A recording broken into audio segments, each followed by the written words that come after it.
जी बच्चों, अस्सलाम वालेकुम। आज हम एक बार फिर अपने एक नए लेक्चर के साथ हाजिर हैं। क्या हालचाल है आप सबका? ठीक ठाक है आप सब? उम्मीद है कि आप सब जो है वो खैरियत से होंगे और अपनी छुट्टियों को खूब एंजॉय कर रहे होंगे।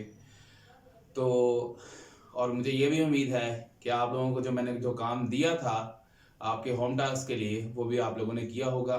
तो आज हम अपने 10th क्लास के तीसरे लेक्चर के साथ हाजिर हैं, जो कि हमारा क्वाड्रेटिक इक्वेशन के बारे में था। ठीक है जी।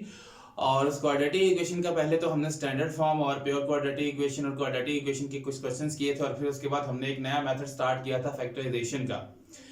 तो आज उसी फैक्टराइजेशन का एक और क्वेश्चन हम करेंगे और उसके बाद फिर हम चलेंगे अपने कंप्लीटिंग स्केल के क्वेश्चन पे। अब यहाँ पे लिखा भी हुआ है सॉल्व बाय फैक्टराइजेशन।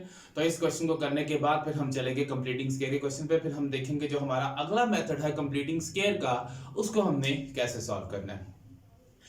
अब एक चीज आप लोगों ने याद रखनी है बच्चों कि अगर आपने कोई भी मेथड किसी इक्वेशन पर लगाना है, चाहे वो फैक्टराइजेशन का हो, चाहे वो आपका कंप्लीटिंग स्केयर का मेथड हो, या फिर आपका क्वाड्रेटिक फॉर्मूला का मेथड हो, आपकी इक्वेशन का पहले स्टैंडर्ड फॉर्म में होना बहुत जरूरी है। जब तक वो स्टैंडर्ड फॉर्म में नहीं होगा तब तक आप उसके ऊपर तीनों में से कोई भी मेथड जो है वो अप्लाई नहीं कर सकते। सो दैट्स व्हाई हम यहाँ पर पहले इसको स्टैंडर्ड फॉर्म बनाएंगे। ठीक है, और वो स्टैंडर्ड फॉर्म हमें याद है ax² + bx + c = 0। पहले उस फॉर्म में इसको लेकर आएंगे और उसके बाद फिर हम इसके ऊपर फैक्टराइजेशन का मेथड अप्लाई करेंगे। तो देखते हैं, आइए हम अपना क्वेश्चन जो है वो स्टार्ट करते हैं। अच्छा जी, तो बच्चे हमें ये पता है कि ये दोनों जो है वो डिफरेंट है। अगर ये दोनों डिफरेंट है तो हम क्या करेंगे कि दोनों तरफ बोथ साइड ये इधर से क्या एलसीएम है, तो हम क्या करेंगे इसको एलसीएम के तौर पर ले लेंगे यहाँ पर। अब जब हम इसको एलसीएम के तौर पर यहाँ पे लेंगे, ये दोनों डिफरेंट हैं, तो इट मींस कि ये दोनों ही क्या होंगे हमारे एलसीएम में आ जाएंगे। अब सवाल यहाँ पर ये आ जाता है कि इन दोनों में ऊपर क्या आएगा, ये दरमियान में ये वाला प्लस तो आ गया इधर, ठीक है, लेकिन यहाँ क्या आएगा और यहाँ क्या आएगा। तो बड़ा सिंपल सा काम है, आपने क्या करना है कि इस एलसीएम को आपने अलग-अलग दोनों के साथ मल्टीप्लाई करके देखना है। ये हम रफ में मल्टीप्लाई करते हैं। पहली इक्वेशन है हमारे पास x + 1/x, इसके साथ आपने ये मल्टीप्लाई करना है x × x + 1। x x के साथ हो जाएगा कैंसिल, और जब ये इसके साथ मल्टीप्लाई करेगा x + 1 और x + 1 दोनों की पावर 1 है, तो जब ये इकट्ठे होंगे तो क्या हो जाएगी, पावर इसकी 2 हो जाएगी। तो इट मींस कि यहां पर आपके पास आ जाएगा x + 1 का स्क्वायर। उसके बाद आपने इसके साथ इसको मल्टीप्लाई करना है, तो यहां कर लेते हैं x/x + 1, इसके साथ आ जाएगा जी x × x + 1। तो ये x इस x + 1 के साथ x + 1 से कैंसिल हो गया, तो ये x जब इस x² से मल्टीप्लाई करेगा तो क्या हो जाएगा, x²। तो इट मींस कि यहाँ पर आपके पास क्या आ जाएगा, x² आएगा, और इधर आपके पास आ जाएगा 25/12 आ जाएगा। अब यहाँ पे हमारा फॉर्मूला कौन सा बन रहा है, a + b²। वो फॉर्मूला क्या था हमारा, a + b² = a² + b² + 2ab। वही फॉर्मूला हमारा यहां पर यूज होगा। इधर आ जाएगा a² + b² + 2ab, और बेटा ये +x² जो है वो आपका एज इट इज आ जाएगा, और नीचे बेटा ये x इससे मल्टीप्लाई करेगा x², और ये x 1 से मल्टीप्लाई करेगा तो x आ जाएगा, और इधर आपके पास आएगा 25/12। अब बेटा ये x² + x² ये आपका हो गया 2x²। उसके बाद 1 का स्क्वायर 1, और ये 2 1 से मल्टीप्लाई करेगा तो 2 ही आ जाएगा, और साथ उसके x है, और नीचे हमारे पास क्या है, x² + x = 25/12। तो ये काम हमने यहां से कर लिया है। तो नेक्स्ट बच्चों हम यहां से क्या करेंगे, आगे हम इसकी क्रॉस मल्टीप्लिकेशन करेंगे, यानी कि ये जो है ये यहाँ पे इसके साथ मल्टीप्लाई हो जाएगा, ठीक है, और ये जो है वो इसके साथ मल्टीप्लाई होगा। क्रॉस मल्टीप्लिकेशन हम इसकी करेंगे यहाँ से, तो इधर बेटा आपके पास आ जाएगा 12 × 2x² + 1 + 2x = 25 × x² + x। तो ये हमने इसको मल्टीप्लाई कर दिया। अब ये मल्टीप्लाई होगा 12 × 2 24x², 12 को 1 से मल्टीप्लाई करेंगे 12 आ जाएगा, 12 को 2 से मल्टीप्लाई करेंगे 24x आएगा, फिर यहां से 25 को मल्टीप्लाई करेंगे 25x² और ये मल्टीप्लाई होगा तो यहां पर आ जाएगा 25x। अब क्या होगा, यहां से मैंने आपसे कहा था स्टैंडर्ड फॉर्म जैसी मर्जी हो, प्लस में हो माइनस में हो, लेकिन उसके जो x² वाला कोएफिशिएंट है वो आपका माइनस में नहीं होना चाहिए। तो इस वजह से हम यहां से देखिए ये कोएफिशिएंट बड़ा है, तो इस वजह से इस कोएफिशिएंट को हम उस तरफ ले जाएंगे। तो बेटा 25x² ये इधर आके माइनस हो जाएगा, उसके बाद फिर 25x ये इधर आके माइनस हो जाएगा, और फिर आपके पास बचेगा यहां पर आ जाएगा +12, बल्कि -12, क्योंकि ये इस तरफ आके माइनस हो रहा है। अब जीरो चाहे इस तरफ लगा दे चाहे इस तरफ लगा दे, उससे कोई फर्क नहीं पड़ेगा। अब बेटा 25 में से 24 माइनस कर दे, एक x² रह जाएगा। 25 में से 24 माइनस कर दे तो फिर से एक x रह जाएगा और -12। अब फैक्टराइजेशन का मेथड जो है वो आप लोगों ने पहले पढ़ा हुआ है, उसी के अकॉर्डिंग हम चलते हैं कि जी हमने पहली के कोएफिशिएंट को और आखिरी कांस्टेंट को दोनों को मल्टीप्लाई करना है, तो 12 आ रहा है तो 2 नंबर चूज करेंगे, जिनको मल्टीप्लाई करेंगे 12 आएगा और प्लस माइनस करने से 1 आएगा। तो बेटा हम सबको पता है कि यहां पर आ जाएगा 4x -3x और -12। तो 4 को 3 से मल्टीप्लाई किया 12 आ गया, 4 में से 3 माइनस करेंगे तो 1 आ जाएगा। अब इन दोनों में से कॉमन निकलेगा आपका x + 4 और फिर बेटा यहां आ जाएगा -3 कॉमन x + 4, क्योंकि जब माइनस कॉमन लेंगे तो अंदर वाली दोनों वैल्यूज जो है वो प्लस की हो जाएगी, क्योंकि ये दोनों माइनस की थी। तो x + 4 बेटा जी कॉमन निकलेगा यहां से, और बाकी आपके पास क्या बचेगा, x - 3 आ जाएगा। अब बेटा आपने क्या करना है, इनको अलग अलग जीरो के इक्वल करना है, तो x + 4 = 0 और x - 3 = 0। तो ये 4 प्लस इधर आकर माइनस हो जाएगा और यहां से ये 3 माइनस इधर आके प्लस हो जाएगा। तो बेटा यहां से आपका सॉल्यूशन सेट क्या बनेगा, -4 और 3। तो देख ले बेटा मैंने आपसे कहा था कि हमारी जितनी पावर होगी उतने ही उसके कोएफिशिएंट बनेंगे। तो जब हमने स्टैंडर्ड फॉर्म यहां पर बनाई थी तो सेकंड हाईएस्ट पावर क्या थी, 2 थी। ये बीच में हमने जो बनाई हुई है ये वाली, ये हमारी क्या बनी थी, स्टैंडर्ड फॉर्म बनी थी। और स्टैंडर्ड फॉर्म में हम देख लेंगे, बल्कि हमें नजर आ रहा है कि हमारी जो हाईएस्ट पावर है वो 2 है और हमारे आंसर भी कितने निकले हैं, 2 ही आंसर यहां से निकले हैं। अब मैं साइड पे हो रहा हूं तो इसको जरा नोट कर लें या इसका स्क्रीनशॉट ले लें। ले जी, ले बच्चों नेक्स्ट क्वेश्चन हम करने जा रहे हैं, इसको मैं रेज करने लगा हूं, नोट कर लिया, ठीक है जी कर लिया होगा। आगे चलते हैं जी। ले जी इसका नेक्स्ट क्वेश्चन करते हैं। अब हम बुक मेरे हाथ में है, हम इसको देख के जरा एक क्वेश्चन लिख लें और उसके बाद फिर हम आगे काम करते हैं। ले जी तो क्या करेंगे, अब हम यहां से हमारा क्वेश्चन है, इसका मैं आपको सिर्फ स्टैंडर्ड फॉर्म बनाकर दूंगा, बाकी जो काम है वो आप लोग खुद करेंगे। 1/x - 3 - 1/x - 4। तो इसका मैंने सिर्फ क्वेश्चन बनाकर देना, सिर्फ स्टैंडर्ड फॉर्म में इसकी बनाऊंगा, उसके बाद जो अगला काम है वो आप लोग सारा खुद करेंगे। तो बेटा जी यहां से आ जाएगा 2/x - 9 = जैसे पिछले क्वेश्चन में एलसीएम लिया वैसे ही इसका एलसीएम ले ले। इधर आ जाएगा x - 3 और x - 4। अब इस एलसीएम को अलग से मल्टीप्लाई करें, 1/x - 3 × x - 3 और x - 4, ये कैंसिल, क्या बचा, 1 से मल्टीप्लाई करेगा तो ये वैसे ही रहेगा, तो इधर आपके पास आ जाएगा x - 4। और अगर यहाँ पे इसको 1/x - 4 से मल्टीप्लाई कर दिया जाए तो जब आप इसको इससे मल्टीप्लाई करेंगे तो ये कैंसिल होगा, तो यहाँ पर आपके पास आ जाएगा x - 3।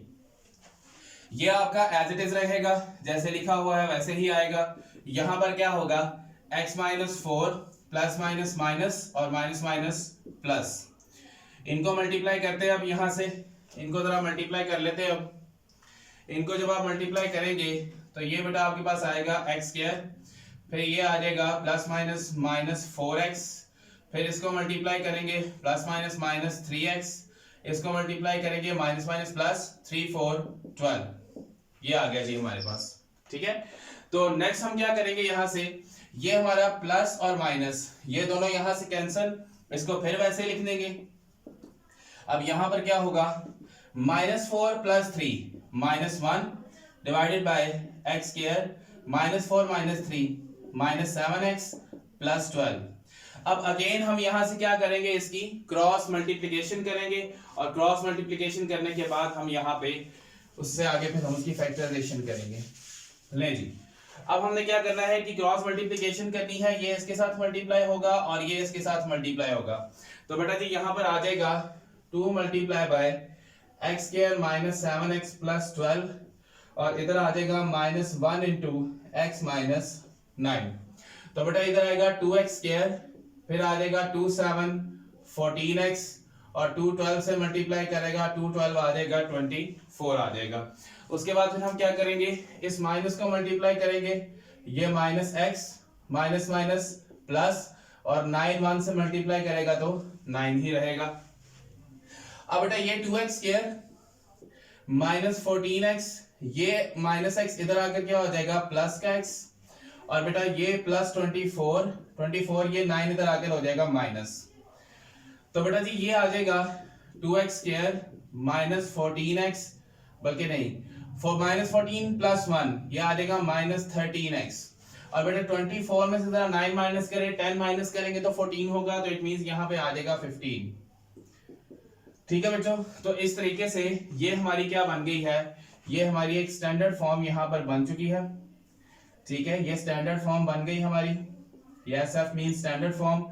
अब इससे आगे आपने खुद करना है, इसकी फैक्टराइजेशन ही आपने करनी है और फैक्टराइजेशन करके आपने इस क्वेश्चन को सॉल्व करना है। जल्दी से मेरा बच्चों इसका स्क्रीनशॉट ले लें या इसको नोट कर ले, जैसे मर्जी है, वीडियो को पॉज करके नोट कर ले, जैसे आपकी मर्जी है। देख लें, मैं रेस करने लगा हूं इसे। नहीं जी, कर लिया, होप सो सबने कर लिया होगा। नहीं जी, मैं रेस करने लगा हूं, देख लें एक दफा, फिर से देख लें। चले जी, इसको आगे अब आप लोगों ने खुद करना है। आगे चलते हैं जी। ले जी, इसको मैं रेस कर रहा हूं। ले जी, ये रेस हो गया सारा। अब हम जो है वो अपना नेक्स्ट काम करेंगे। अब हमारा क्वेश्चन नंबर 3 है और क्वेश्चन नंबर 3 हमारा जो है वो सारा फैक्टराइज, अब हमारा कंप्लीटिंग स्क्वायर है। यहां पे लिखेंगे solve by completing square. Completing square से हम इसको सॉल्व करेंगे। ठीक है जी, तो कंप्लीटिंग स्क्वायर्स का सॉल्व करने का मेथड इंतहाई आसान है। इसमें भी बेटा हमने वही काम करना है कि आपने पहले क्या करना है कि इसको क्वाड्रेटिक इक्वेशन में लाना है।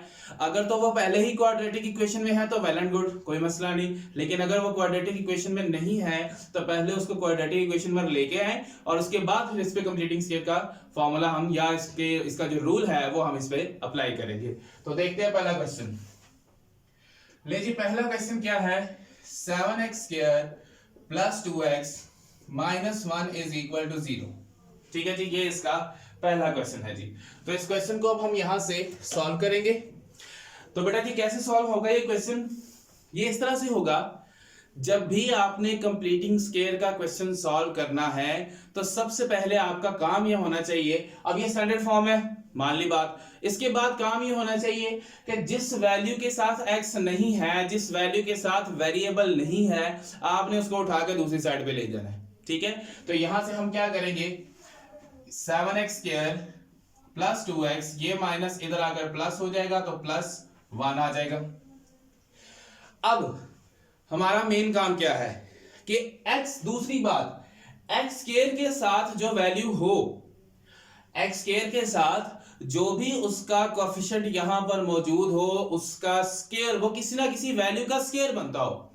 अगर तो वो किसी भी वैल्यू का स्क्वायर नहीं बनता तो हम उसको डिवाइड करके खत्म कर देंगे। अब जैसे ये 7 है, ये किसी भी चीज का स्क्वायर नहीं है, जैसे 9 3 का स्क्वायर है, 4 2 का स्क्वायर है, 16 4 का स्क्वायर है, 49 7 का स्क्वायर है, बट दिस 7 ये किसी का भी स्क्वायर नहीं है। ठीक है, तो हम यहां से क्या करेंगे, डिवाइड बोथ साइड बाय 7। इधर आ जाएगा 7x square over 7 plus 2 over 7, साथ में x है, इज इक्वल टू 1 ओवर 7। ये cancel, x square plus 2 over 7 x is equal to 1 over 7। अब ये जी x स्क्वायर के साथ जो कोई भी 1 है तो 1 का स्क्वायर, वो 1 का अपना भी स्क्वायर, वो अपना स्क्वायर होता है।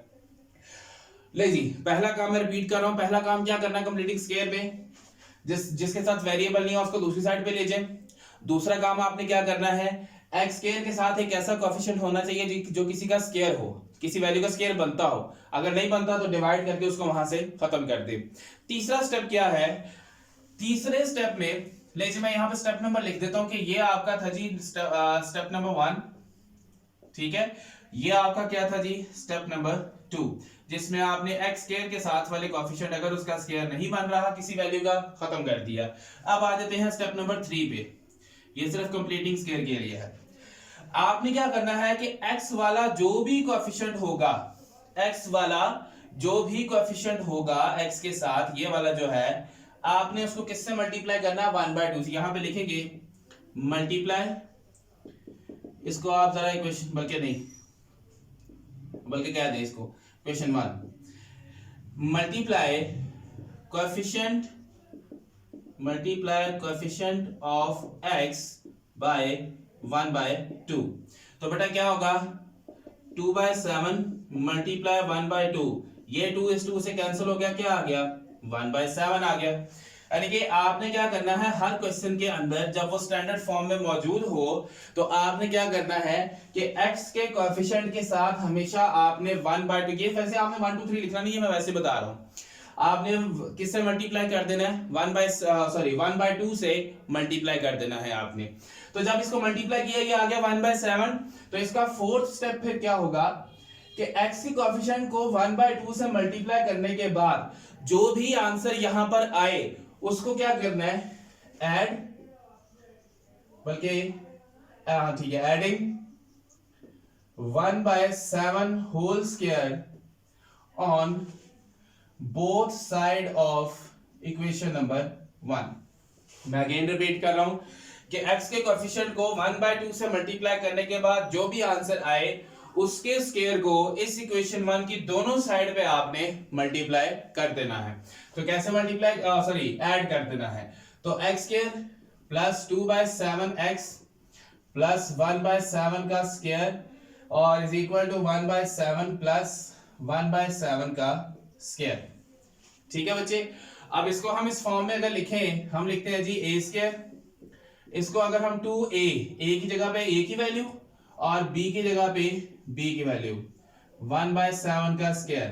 देखिए इसको मैंने 2ab की फॉर्म में लिख दिया। जब आप इसको सॉल्व करेंगे तो यही इक्वेशन जो है वो दोबारा बन जाएगी। जब ये 2 1 से मल्टीप्लाई करेगा तो 2/7 और x उसके साथ आ जाएगा, और उसके बाद बेटा यहां आ जाएगा 1/7 प्लस 1/49, क्योंकि 7 का स्क्वायर जो है वो 49 होगा। अब ये वाली जो चीज है, ये किस चीज का फॉर्मूला बन रहा है, a square plus b square plus 2ab, ये फॉर्मूला बन रहा है a प्लस b का होल स्क्वायर। फॉर्मूला याद है आपको, a plus b whole square, जो आपका जल्दी पुष्टि फॉर्मूला है जी, a plus b whole square is equal to a square plus 2ab plus b square. उसी फॉर्मूला को हमने यहां पर अप्लाई कर दिया। और इसके बाद बेटा यहां पे हमें नजर क्या आ रहा है, एलसीएम हमारा है जी 49। तो इस एलसीएम को जब इससे मल्टीप्लाई करेंगे 1/7 मल्टीप्लाई 49, तो 7 7 49, 7 1 से मल्टीप्लाई करेगा तो इधर 7 आ जाएगा।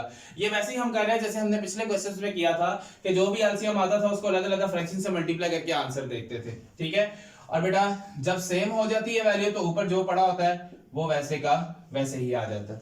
ठीक है, तो यहां आ जाएगा x प्लस 1/7 का स्क्वायर इज इक्वल टू 8/49।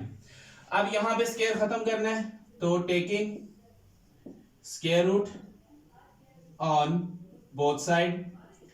तो बेटा बोथ साइड जब हम इसका स्क्वायर रूट लेंगे तो हमारे पास क्या आ जाएगा, x प्लस 1/7 का square root is equal to 8/49 का स्क्वायर रूट।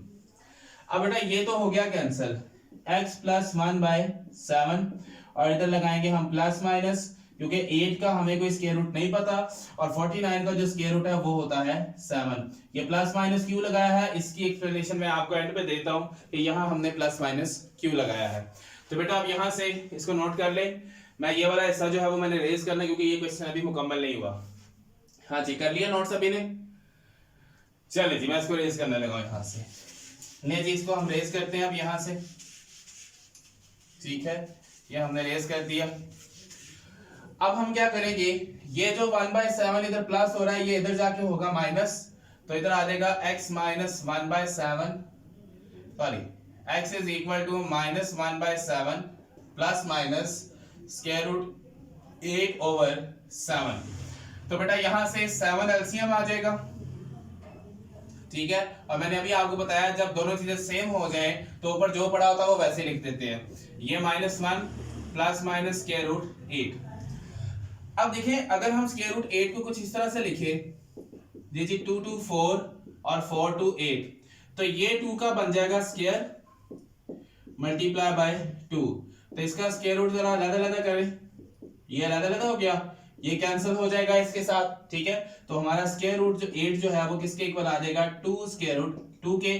तो इसका मतलब स्क्वायर रूट 8 की जगह पे हम क्या लिख सकते हैं, 2 स्क्वायर रूट 2। तो यहाँ आपका आंसर क्या बन जाएगा फिर, x is equal to -1 plus minus 2 square root 2 divided by 7। तो बेटा यही आपका आंसर है। अब बात आ जाती है प्लस माइनस की। तो बेटा मैंने आपसे ये कहा था कि हमारे जितनी हमारा जो स्टैंडर्ड फॉर्म है उसकी हाईएस्ट पावर 2 है, तो हमारे आंसर्स भी कितने होने चाहिए, 2 ही होने चाहिए।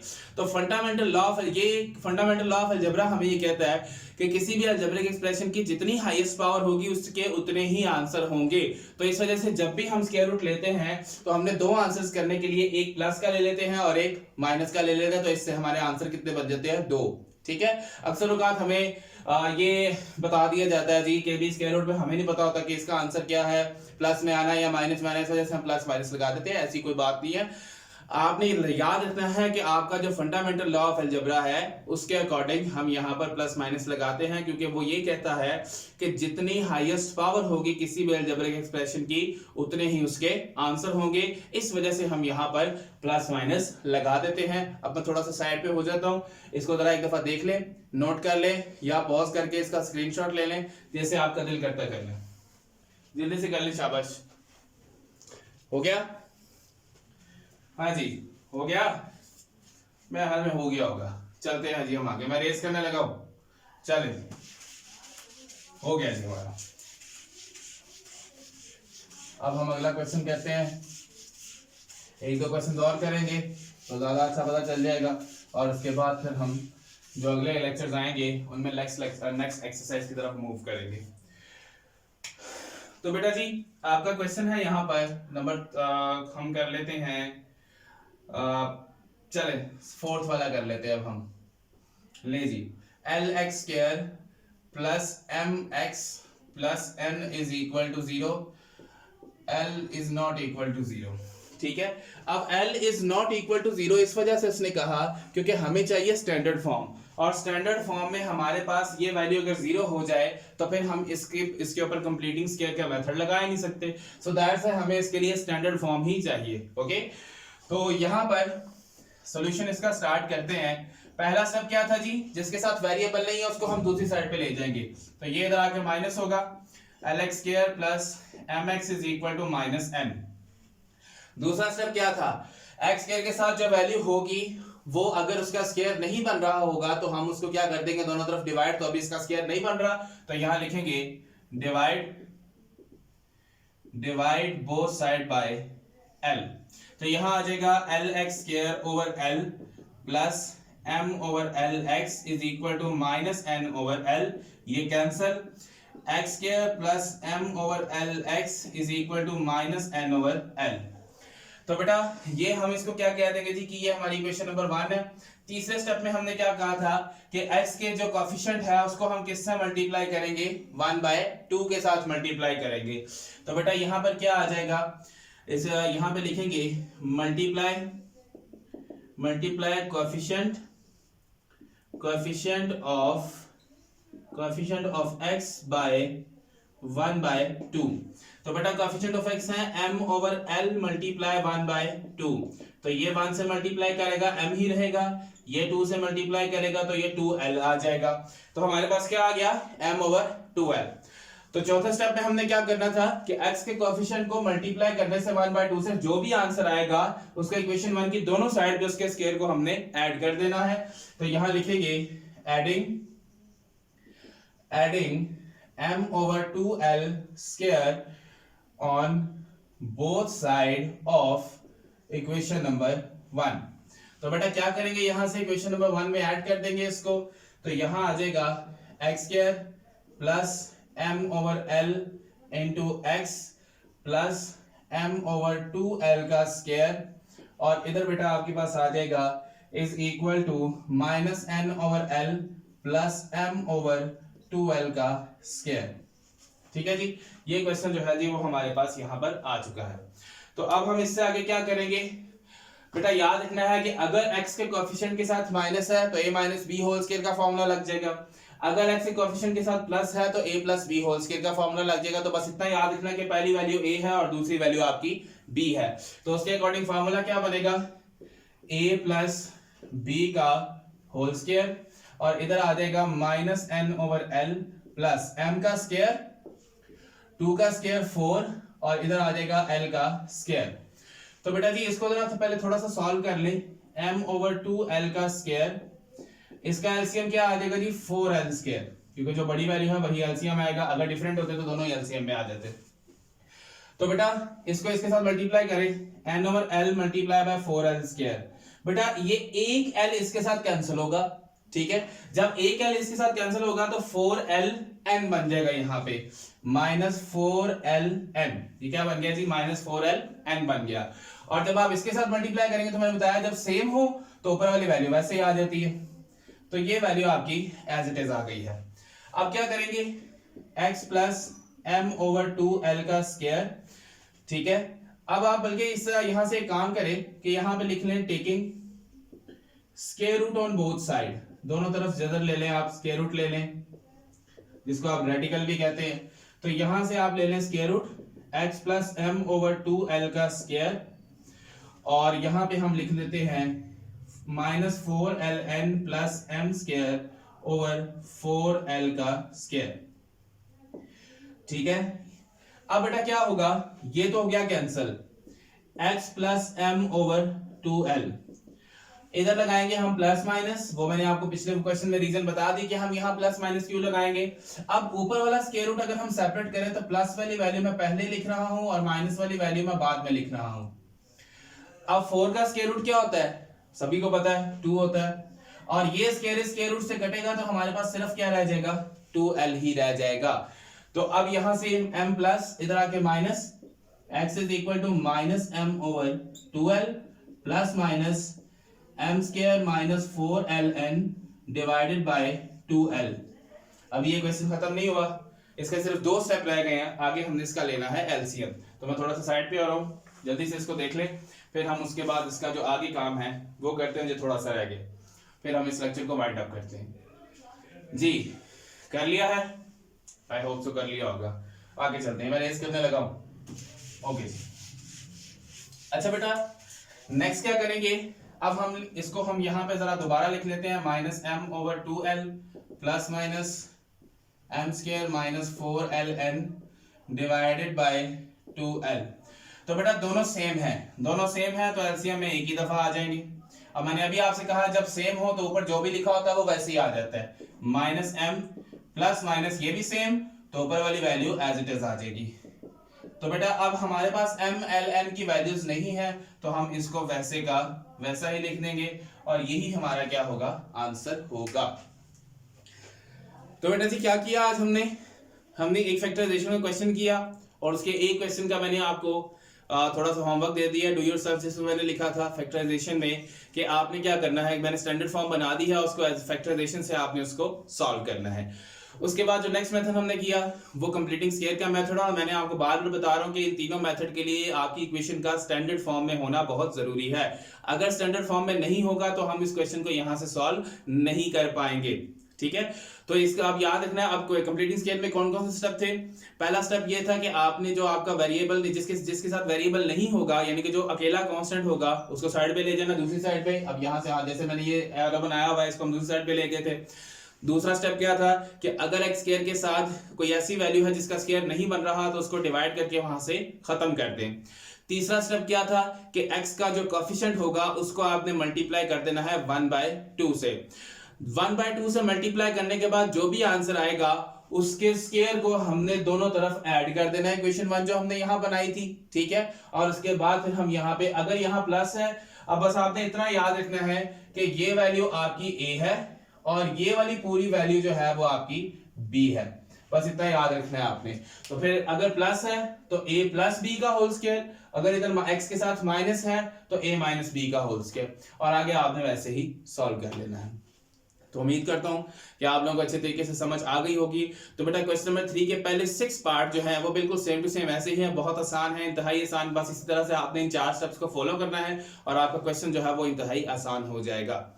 तो बस मेरी आपसे दोबारा से एक ही रिक्वेस्ट है, अपने नीट रजिस्टर बनाते जाएं, उनको लिखते जाएं, ताकि आप लोगों को जब बोर्ड के पेपर आए तो उसमें तैयारी करते वक्त आपको कोई प्रॉब्लम ना हो। ठीक है जी, अपना बहुत सारा ख्याल रखिएगा। वीडियो अच्छी लगे तो like share and subscribe so that you get notifications. Fi maan Allah, Allah Hafiz.